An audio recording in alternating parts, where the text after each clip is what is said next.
Mga kabreeders, ito panoorin po ninyo yung actual na pag-aresto habang kumakain si Norman Mangusin aka Francis Leo Marcos. I-sisad lang po namin yung warrant. Alright. Ikaw po ba si Norman Mangusin po? Alias Francis Leo Marcos? Next.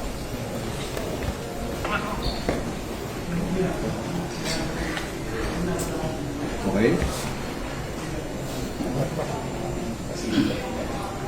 Parang saan yan? Bago pa po yun, ayanin pong basahan ko po kayo ng ano. Kita mo, sir? Kita mo? Operatiba ng CMD.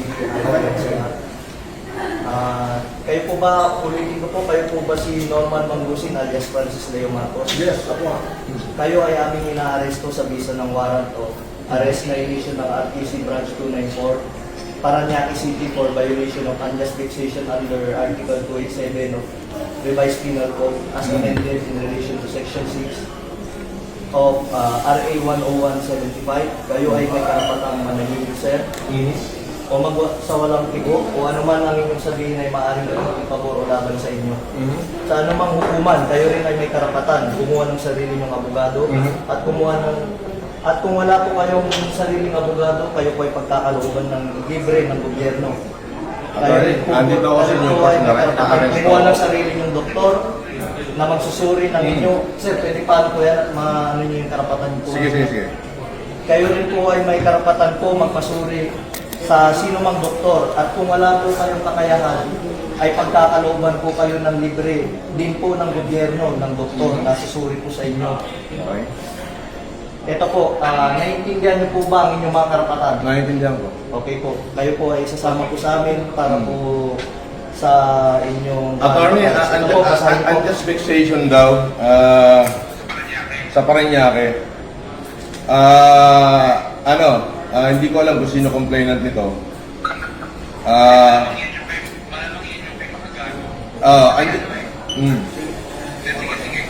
Andito ako sa Newport, ina-arresto na nila ako, sasama ako ngayon, hindi ko natatapusin itong pagkain ko. Inilive na nila ako. Pwede bang kasama na lang ako, Brad? Huwag mo na ako ipahiya. Hindi, kailangan po kasi may procedure po tayo. Sige, sandali. Hiramin ko lang. May procedure po tayo, sir. Attorney, nasa ka ba?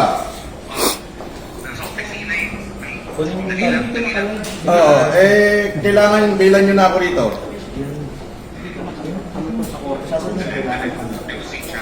Nang live ko, hindi ko lalabas ng live. Hindi naka-live ko.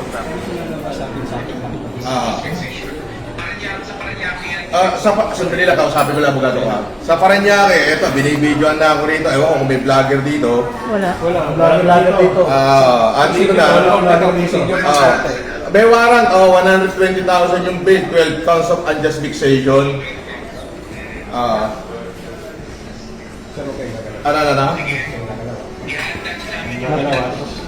Kayo nagsasabi. Paano to, attorney? Andito naman pala, tinitigilan sa kami.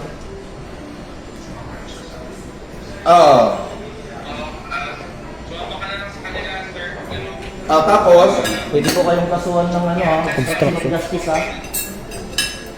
Sige, please. Nasabihin nyo, hindi nyo pa alam. Binabawalan nyo kami mag-video, pero pwede pa lang mag-vlog. Pwede ba yun? Bawal-vlog sa... Sir, sino daw pwede contact person dito? Sa pag-video naman, sir. Sir, sa CIDGNCR na lang, sir, sa Camp Crame. Nakasad yun. Bawat CIDGNCR Krame. So, doon ako dadalhin sa CIDGNCR Yes, sir. Camp Crame. Yun nga po. So, dadalhin daw ako sa CIDGNCR Camp Crame.